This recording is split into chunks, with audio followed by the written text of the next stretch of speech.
Ashama akkam jirtu maatiiwwan odeessituu yoo nagaan hunduma keessaniif haa baay'atu jecha fiilmii gabaabaa haalaan namatti toluu fi barsiisaa ta'e qabadheesniif dhiyaateera.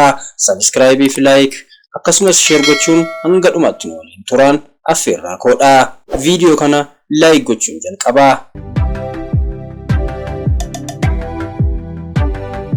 Dubartiin wiilcharii irra teessee jirtu Biruuk jedhamti.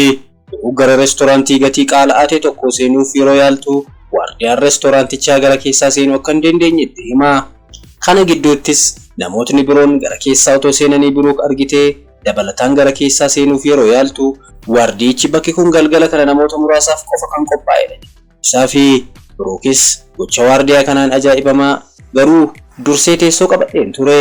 Maqaan koos Miss White'dha jettee itti himaatoo jirtu eegdichi obsa dhabuun dubbii ishii afaanii kutee ati as galuu hin dandeessu bakka biraa deemii boqonnaa fudhadhu jechuun jabeessee deebisaa fi deebii waardiyaa kanaan abdii kan kutatte Biruuk manaajara reestooraantichaa akka waamuu fi gaafatti.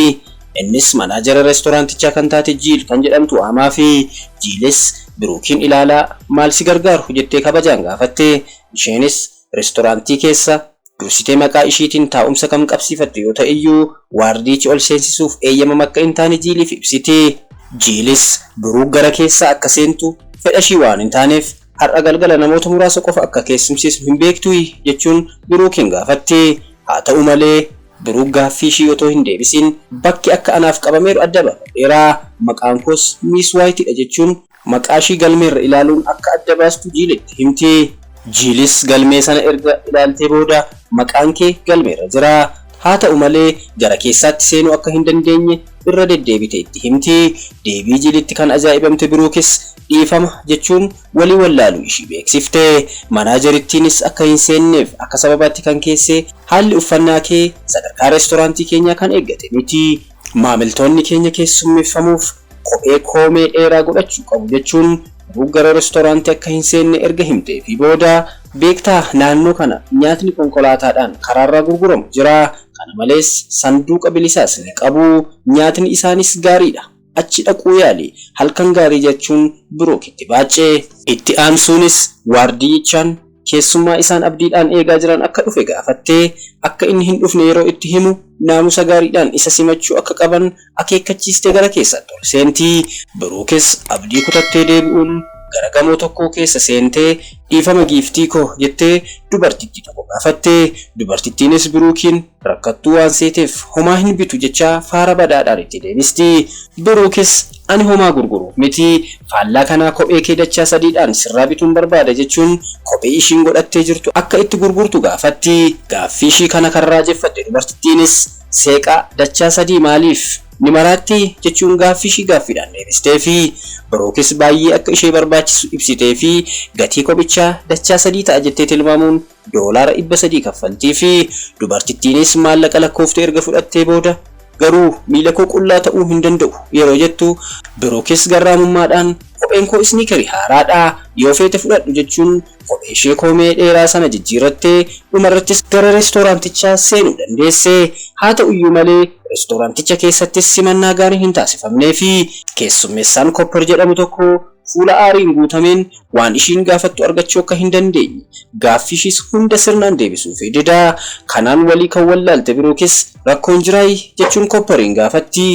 Innis gara ishiitti siquun eeyyeen bakka kanatti ati hin barbaadamtu jechuun yoo danda'amee fi ariifattee akka asii baatu hima.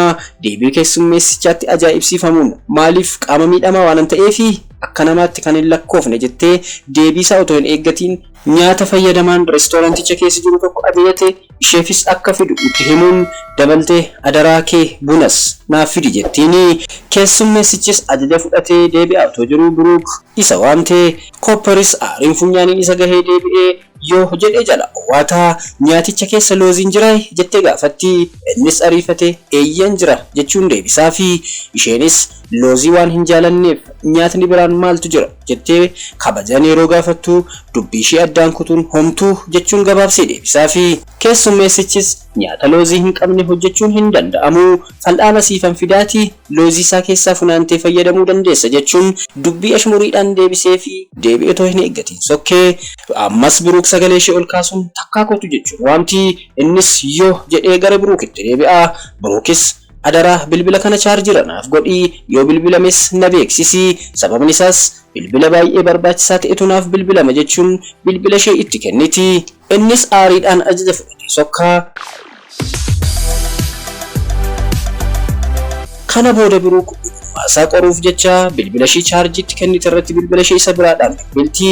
Keessummeessichi garuu bilbila ishee cufuun maamiltoota biroo keessummeessuu jalqabee. Biruukis bilbila ishee bilbilamee fi akka ture yeroo gaafattu hin waamne jedhee soba isaa dheekkamsaan deebisaa fi sana booda namtichi machaa'e tokko bakka taa'ee jiru ka'ee shubbisuuf otoo yaaluu wiilcharii Biruukitti bu'aa. Sana booda ija tuffiidhaan gara Biruuk ilaalaa qaama miidhamtootaaf kan jedhu mallattoon balbala reestooraantii kanarra jiraayi jechuun gaafata. Isheenis maal jechuudha yeroo jettu akkamitti reestooraantii kana galuu dandeesse? Kun waan hin taanedha.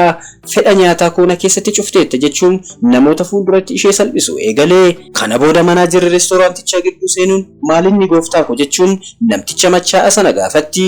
Innis dubbii tuffiin guutameen shubbisaa otoo hin jiruu Biruuk wiilchariidhaan daandii akka cufte akkasumas miira isaa akka jeeqxe Jiiliif ibsaa.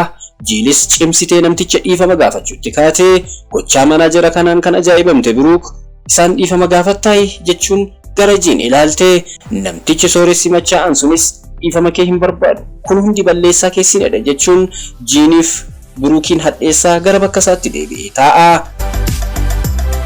Sana booda Jiil Koppariin gara keessaatti waamtee akka gootu godhii mana kana keessaa baasii. Namticha sooressi sanaaf immoo dhiifama jechuun keekiin akka dhiyaatuuf itti himti. Kopparis ajaja fudhatee dhiifama giifti teessoon kee jijjiirama qaba yeroo jedhuun Biruuk ajaa'ibsifachaa kuni dursee teessoo maqaa kootiin hin qabadhedha jechuun deebistii fi Kopparis waan tokkollee gochuu akka hin dandeenye ibsee fi reestooraanticha keessa bakka dhoksaa fi fagoo ta'e akka isheen teessu godhaa. Sana booda otoo hin turiin Koppar gara Biruukitti deebi'uun gatii nyaataa kaffaluu kan barbaadu yoo ta'e akka fiduu fi ishii gaafata. Isheen garuu ammaaf hin barbaanne jechuun gara laafummaadhaan mana fincaanii akka geessu gaafatti. Koppar garuu battalumatti hin ta'u, mana fincaanii fayyadamuu hin dandeessu, namootni akka kee akka fayyadamaniif miti kan hojjetame jechuun deebisaa fi Biruukis deebii keessummeessaa kanatti haaraa namoota akka koof miti kan qophaa'e maal jechuu barbaaddeetu jechuun haasaa ishee addaan kutaa akkaataa inni yaaduu hin dandeenyeen wiilcharii irraa kaatee dhaabachuun amma hoo mana fincaanii fayyadamuuf gahumsa qabaa jechuun sagalee ishee ol kaastee xiiqiidhaan gaafatti. Jiilis dhuftee rakkoon jiraay jecha Biruuk dhaabachuu ishee hubattee gaafatti. Biruukis eeyyeen rakkoo hedduu qabdu, manni kun nan uffisiiseera, reestooraantii kana keessatti cunqursaa fi dhiibamuun narra gahe baay'een aarseera jettee sagalee ishee guddistee miiraan dubbachuu itti fufti. Jiilis iyyuun hin barbaachisu, adaraa reestooraantii kana keessaa akka baatu sin gaafadha jechuun Biruukin baasuuf yaalti. Biruukis amma nan deema, dhugaan siin jedha, dubbistootni koos kana baruu ni barbaadu. Ani Biruuk Waayitiin jedhama. Gama reestooraantotaa keessan hojjedha, isiniif garuu xumuroo keessan ta'a. Dhumarratti waan jettan qabdu jechuun Jiiniif Koppariin wareersiti. Barreessituu fi gamaggamtuu dhimma hoteelotaa ta'uu Biruuk kan dhageesse Jiilis kun ta'uu hin danda'u, gamaggamaan Biruuk dhiiradha jettee dubbachuuf yaaltus Biruuk dubbii afaanii butuun eenyutu akkana jedhe moo tilmaama keetii jechaa amma meeshaalee keessan walitti qabadhaa, sababni isaas manni kun ni cufama jechaa borsaa ishii qabattee bahuuf qophoofti. Jiilis miira naasuudhaan dhiifama giiftii koo kun waliigaluu dhabuu guddaadha, adaraa kee jettee waliigaluuf yaalti. Garuu Biruuk naaf galeera, reestooraantii keessan kana keessatti qaama miidhamtootaaf yaadi kennamu nan dubbisan ture, gara keessaa seenuu ni dhorkamu, yoo seenanis seeraan akka hin keessumsiifamne dhagahus gummaasa ofii kiyya adda baafachuun narra ture. Dhugaan isiniin jedha, bakka kana dhufuu kootti gammadeera, sababni isaas bakka kana ofii koo cufaa, sana booda maqaan keessan ni bada, isinis mirga qaama miidhamtootaa akka kabajaniif kun barnoota guddaa akka isiniif ta'u abdiin qaba jechuun dubbii ishii xumurtee reestooraanticha keessaa bahuu eegalti. Osoo bahaa jirtuu duubatti galagaluun Jiiniif Koppariin suura kaastee kavariif akka fayyadamtuu fi dubbistootni ishii akka isaan beekan dubbachaa reestooraanticha keessaa baatee deemte.